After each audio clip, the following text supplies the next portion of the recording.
Morning, welcome back to the Comstock Clan. We're Kevin and Christy.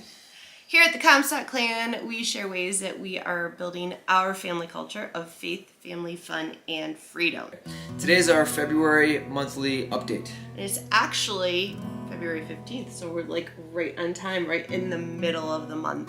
Awesome. Which is perfect. So we're going to share a little bit about what books we're reading, what shows we're watching, movie night stuff, a couple of our favorite things, and then we're going to go on to do a little bit of an update as to where we're at with the goals that we set when we talked about in our February goal setting video. Awesome. Well, let's jump right into it. I'm currently reading Disciplines of a Godly Man. It's awesome. I'm 32 pages into it, and this dude is straight to the point, in your face, and tells you like it is. So. That was one of your Christmas present books, wasn't it? Yeah, you got that for me. I am reading Risen Motherhood. I am about halfway through. Honestly, it's okay. I also have to put out the disclaimer that I don't love books like this. Like, they're, I don't know. I'm just gonna go with it's okay. Like, I'm gonna finish it. I'm not gonna not. Have you ever not finished a book? Except for that one? There's been books that I haven't. Like, there was a book, before Jennifer Hatmaker was popular, I read one of her, like, I started one of her books, and I was just like, I can't finish this. But yeah, as a general rule, I finish them. And then I'm also trying to read. Did you bonk somebody upside the head with that? It came like that. Sure, okay. Amazon is not great at their packing. So, another book that I am reading is Buried in the Snow. I'm trying to incorporate some fiction into my reading. It's really good. Like, it's great. This is one of the Lamplighter books. They are a company that basically like republishes old books that have really good character values that are taught in the books. I also am listening to Call of the Wild and Free. That's a book that I would totally recommend to anyone who is considering homeschooling or who is not quite sure about how they want to homeschool or is struggling with, like, they really feel like they need to have a lot of structure. As a couple, we are reading, not really reading a book as a couple, but we are doing for our daily Devo together in the morning. Bob Goff's Live in Grace, Walk in Love. Bob is just, he's awesome. He tells it like it is. But he says things like stuff. And tree. If you're looking for a great, just easy Devo to start, we do this as a part of our daily check-in every morning. It's awesome. Love it. As a family, we just finished Little House in the Big Woods. It kind of felt like that took forever because we started it before Christmas. No, we started it before Christmas, and then we stopped reading it during the Christmas season because we were reading a number of different like Advent books and whatnot, and then we picked it back up and just finished it. But so we just started Jack the Conqueror. This is another one of the Lamplighter books. The way these are written from almost 200 years ago, the language that they use is incredible. It really, it puts your reading skills to the test. At lunchtime, we have a mealtime basket, and that basically includes books that we can pull from and read while the older kids are doing their chores. And Christy's got a selection of some of our favorites. So I'm going to grab the mealtime basket in just a second, but to start with, we've got a shelf in our den, or I guess a couple of shelves that we have seasonal books on. And so we have some of these winter books. This is probably one of my favorite winter books that we've read so far. And the kids just grab one or two or three or four. Some of them are longer, some of them are shorter. And we will read that after lunch before we go on a walk. We did just share our lunchtime routine and kind of went over that. I didn't talk a lot about the mealtime basket in that, but so this is what our mealtime basket looks like. There's people who do morning time, and I didn't want to add another something in our day that we had to do. And so we're really casual about this. It is a basket full of a selection of different books that I would love to incorporate into our homeschool and make rigid and all of that, but I just know that if we did, wouldn't ever touch them. And so what I did is I put this together, and it's just gonna be this really lax, after we're done eating lunch or breakfast or dinner, but generally it's after lunch. I'll send one of the kids over and let them pick whatever book they want, and we'll read it. Sometimes we'll do 2 or 3. But there is somewhat of a structure. Sometimes we'll read more of a missionary story after dinner. We do have theology that we are going to possibly get back into reading. We were reading that in the morning. Yeah. For breakfast-ish. We've got Brambleberry Hedge series. We've got Life of Fred books, some herb fairies. This is a new category that I pulled into our mealtime basket. What is his name? Bear Grylls? What? Yeah. What's his name? Asher got this series of books for Christmas, and I thought it would be fun to kind of throw this in here as well. We've got the Tuttle Twins that we've been going through. I've got 2 of these because we're almost done with the Secret Garden.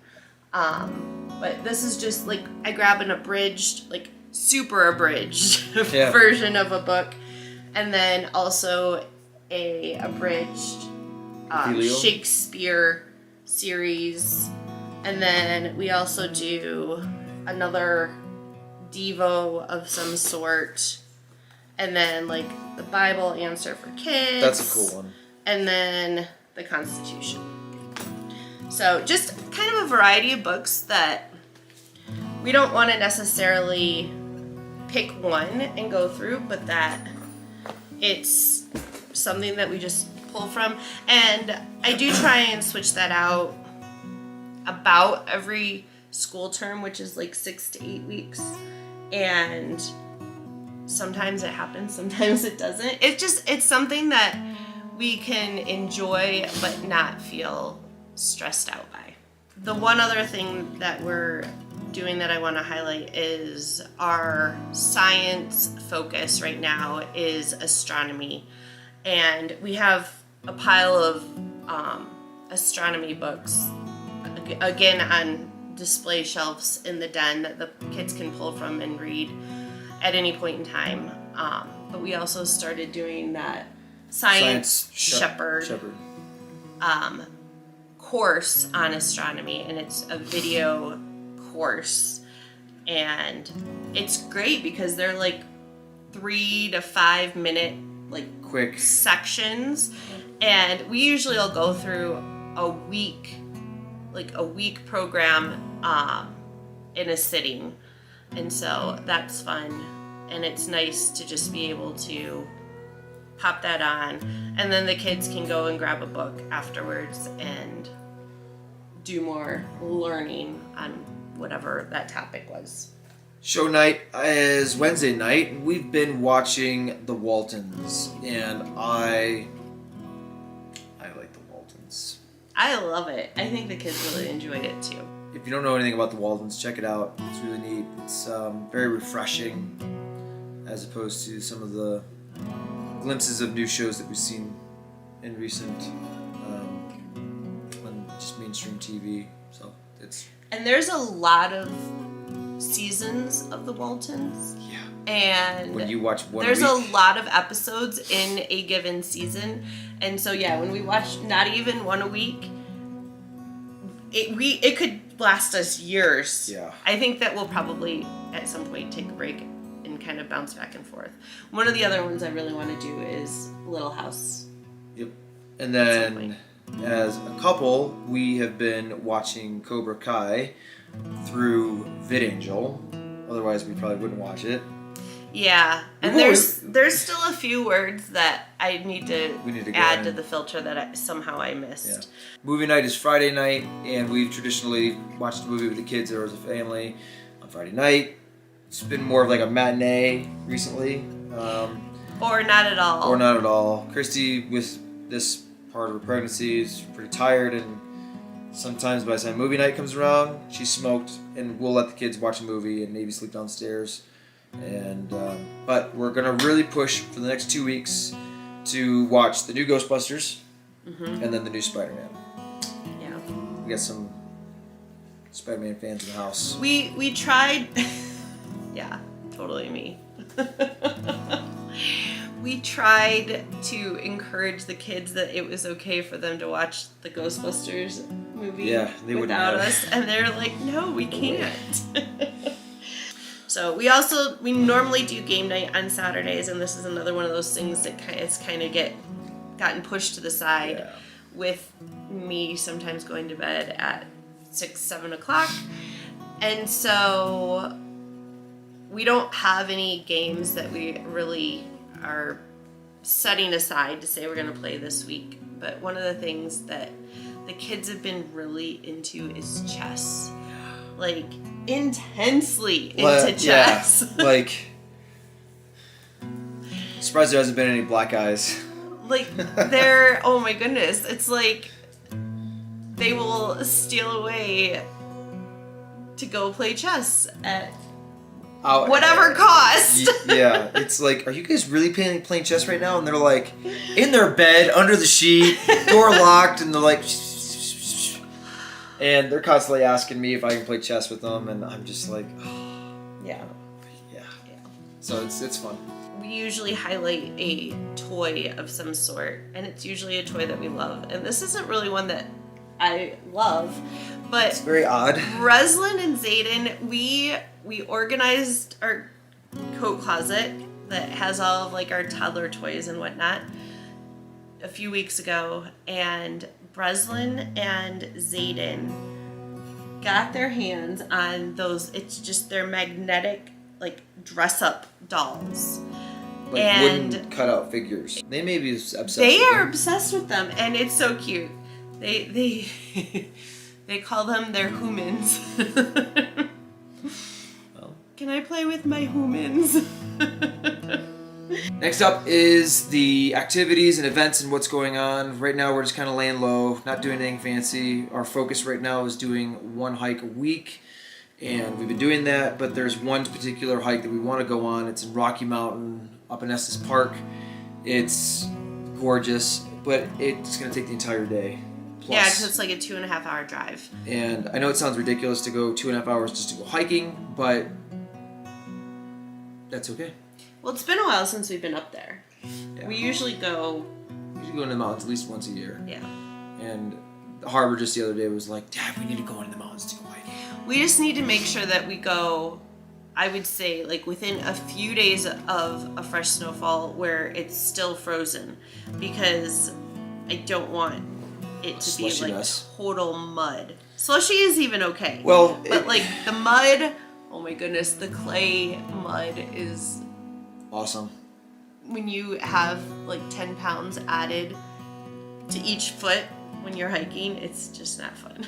So, which brings us to, while we're hiking, we are wearing one of our favorite things. Yes. Golly gee willikers. You have yours on. I do. So I've been working on foot rehab. I dealt with plantar fasciitis, and one aspect of working on my foot health was to change the types of shoes that I was wearing. Yep. Now, granted, I am at home in barefoot most of the time, so it wasn't a lot of a change, but we were wearing Merrells when we were hiking, and we all got Ultras for Christmas. This is a great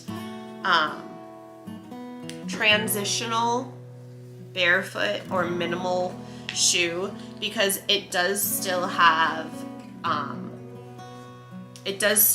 some cushion in it, so that if your feet are used to cushion, it's still there, but you can see it has a very wide toe box.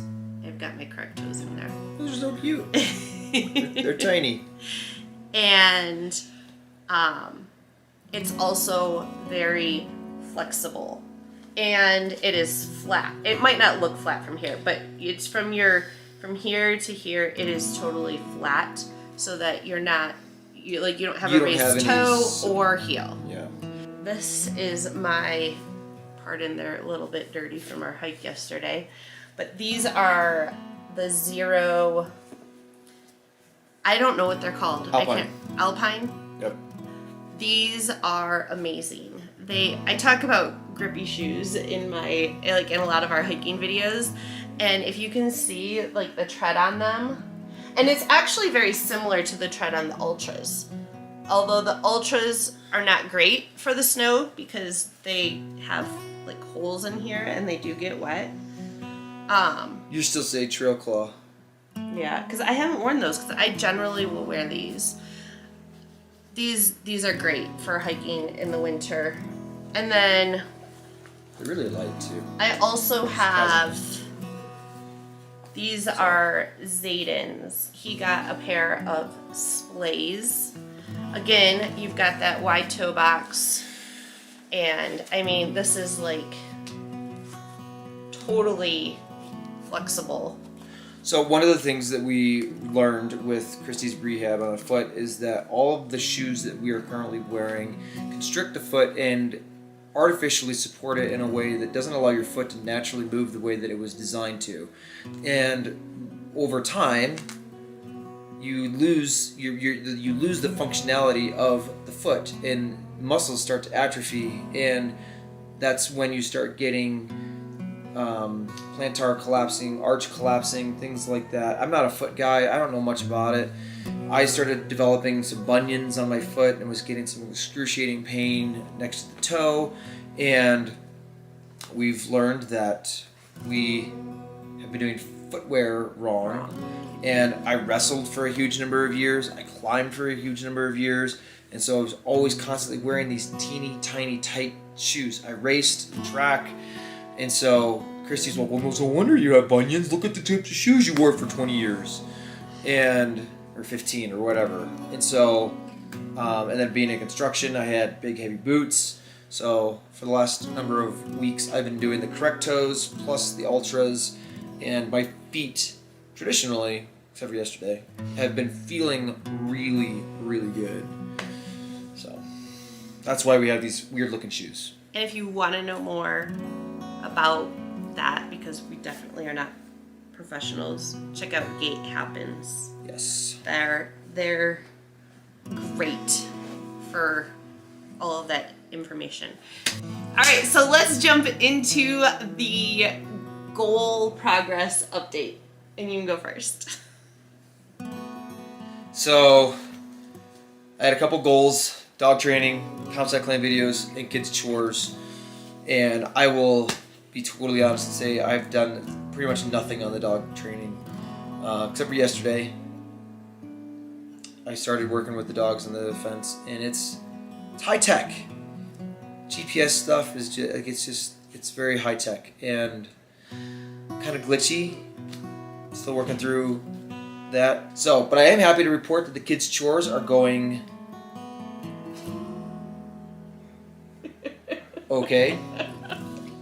I'm really just putting it on them. I'm not trying to just drag them through it, kicking and screaming. They need to own it, and I understand that whole attitude reflects leadership, and so when something doesn't get done, I say, this is it. You have this amount of time to get it done. If you don't do it, this is the consequence. And the consequence is either they get paid for it or they don't, or they pay somebody to do it. So there were several days of chores that were getting paid for by their sibling. And just last night, one of our kids just did not want to do his dinner chore. And because of that particular child, I just said, I tell you what, I'll meet you in the middle and we'll just say 0 as opposed to the normal consequence. Because he's like, well, I did some of it. So I just say he. Well, there's lots of he's. So, but I've had 3 to 4 solid days of chores over the last 2 weeks. It's usually Friday, Saturday. It usually just kind of goes out the window. So 3 or 4 solid days of chores over the last 2 weeks. Each week. 3 to 4 days each week over the last 2 weeks. Okay. And then the Comstock Clan videos, continuing to work on punching those out and getting those edited. I'm behind, but... I had 4 monthly milestones that I picked. Number 1 was to have the March challenge that we're going to be offering through Rooted and Fruitful ready to go by the end of February. Just with some information on how long things are taking with just moving forward with team training and putting things together. That's going to get, I'm planning on it happening at like the end of the month into March a little bit, and kind of having that challenge be available around mid-March as opposed to early March. So I've not made any progress on that. My second monthly milestone was to continue to work on our home organization projects. We're making progress. Like, so far we've gotten through the basement, we've gotten through the schoolroom / dining room, we've gotten through the coat closet. We were supposed to do the laundry room last week, and I just did not have it in me. And so we did some planning for that, and I think that we're more prepared to go into it this week. We needed to adjust the plan because there was some building of infrastructure that Christy wanted, and I didn't tell her no, but she came up to that conclusion on her own and decided that she's going to just move forward without the infrastructure that we discussed. That I was waiting for. And I feel bad, but also relieved. It's not that I can't build things, because I can. Really good with Lincoln logs.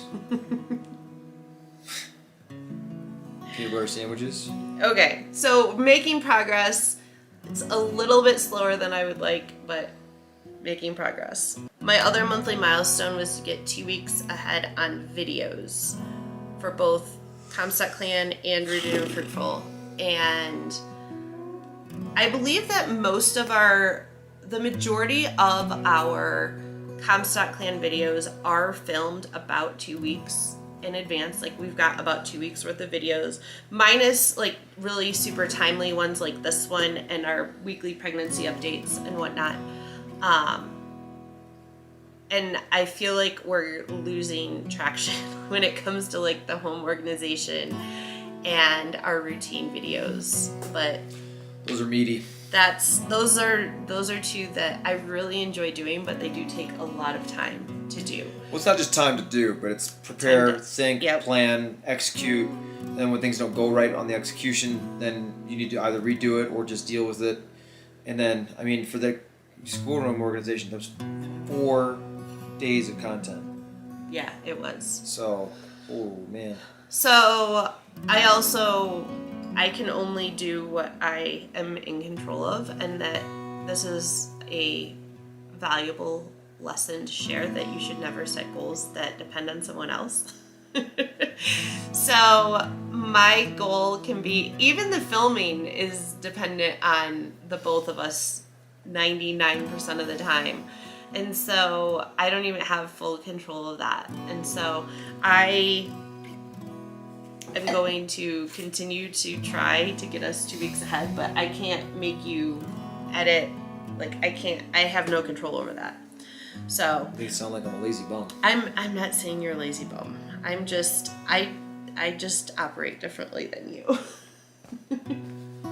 And not having margin between like things needing to be done and things being done, just it puts stress on me.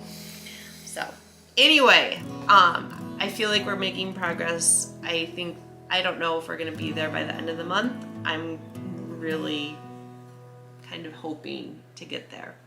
So my last monthly milestone was to order seeds, and right after we did our video for our February goals. If you haven't seen that, Kevin brought to my attention that he didn't think that this belonged on my goal list, or my month, it belonged to be a monthly milestone. And I knew he was right, but I didn't want to deal with that because I have learned to say no to other people, but I still have a really hard time saying no to myself. And I will gladly take on more than what I am capable of doing. And so I put it on there because I terribly wanted it. I did not have the confidence that A, it was what I needed to be doing, and B, it was what I had the capacity to do. Shortly after we made that video, I took it on my list and I said, you know what?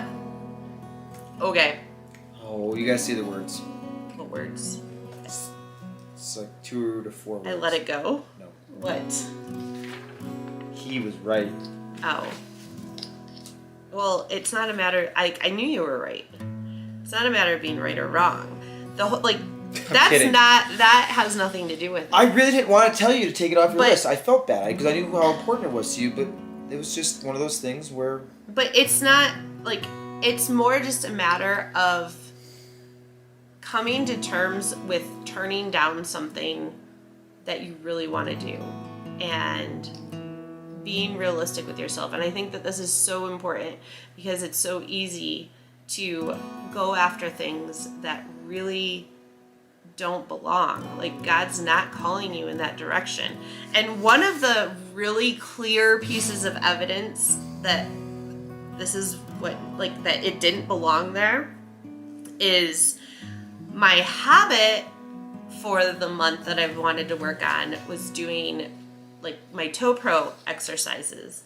And your habit that you choose for the month is supposed to support one of your monthly milestones. And although I have my health to basically continue to maintain my health improvement, my strength growth, my increasing in energy, minus the pregnancy part, and yet it wasn't, like, I knew it belonged as one of my monthly milestones, but I didn't put it there because there wasn't room for it because I pushed it out with the seed starting. And so I put that to the side. I said, you know what? If we do, like, a little bit of something, great. If not, no big deal. I'm not going to focus on it. And I think that had I kept it on there, it would have either A, been constantly, like, nagging at me, like, I need to do that, I need to do that. Or B, I would have done it and it would have totally taken away from what I feel like I'm supposed to be doing, where God wants me to be. And so it was a very hard decision. It also stemmed to some, like, just specific work goals that I finally realized that I needed to simplify as well. And doing so, like, when we're trying too hard, we kind of, like, take over and say, God, I got this. And it doesn't usually work out very well. And so we have learned that when you're trying too hard, number one, it doesn't feel very peaceful. Number two, it doesn't work out well. Like, it's always good to take a step back. Feeling like you're not doing enough is sometimes a good thing because it allows God to do the heavy lifting with moving things forward for you. Awesome. That's really good stuff. So we'll see as I continue to mourn my goals that have to get laid aside this year. So let's talk about habits. Habit update. Man, I told you last time that planning my days is got to be my number one habit because it will support my other goals. When am I going to work with the dogs? When am I going to make sure that I have time to do the chores with the kids and make time for working on videos and building content and all of that stuff? Because if I don't plan out those steps, then I get to those working time blocks that I have and I just go, what am I supposed to be doing? and then I try to squeeze something in when I'm not supposed to, and then, oh. So are you tracking that anywhere? Yeah, well, I just have my sheets. I don't have like okay. I just have my sheets that I use, and I just go over the week. It's about 4 days a week that I'm going through and I'm planning and writing out. My habit was to do my Toe Pro exercises. I've been pretty good. You missed 2 days in a row. Yep. And then you got back on the... like, I would say it's the 15th, and I would say that I probably did... 12. I'm going to go with 11 to 12. Awesome. Times. And now most of those also, it was compounding. I wasn't just doing that. It was a number of other little things that I was doing as well. But having just one thing makes it really easy to make sure that you actually are getting your one thing done no matter what. So our last habit that we keep track of is our family habit, which was to continue doing quiet time after we do our walk in the afternoon. And I'll be honest, our walks happening this past month have been not consistent. I've been doing a lot of like walking on the treadmill instead of going out because of the mud and the nastiness of the trail. So we just talked this morning about making sure that that does remain a priority. And that either we're gonna go out on the trail and ideally it's not gonna be too bad, or we're just gonna walk on the road. Yeah. Because it's gorgeous here and vitamin D is back and we need to make sure that that's a priority. And so the reason why I'm talking about walking with regards to quiet time is it really kind of like sets the tone. Like if we don't go on a walk, then quiet time is much less likely to happen. Well, they also have a bunch of energy that's just bottled up in them. Yeah. When we go on a walk, they at least get to expel some of that. Yes, and so doing quiet time is a little bit more reasonable. So I think that we're gonna push to make sure that happens. It's a bummer, like when we don't do that, I don't read, they don't get to read, and so it's one of those like negatively compounding things. Oh man. So if you haven't, go ahead and grab the monthly checklist or monthly checkpoints quick sheet. Link is in the description below, and start setting some habits and hold each other accountable. Work with your spouse. They're your best accountability partner because they know your stuff. Yes, they do. They give you a face.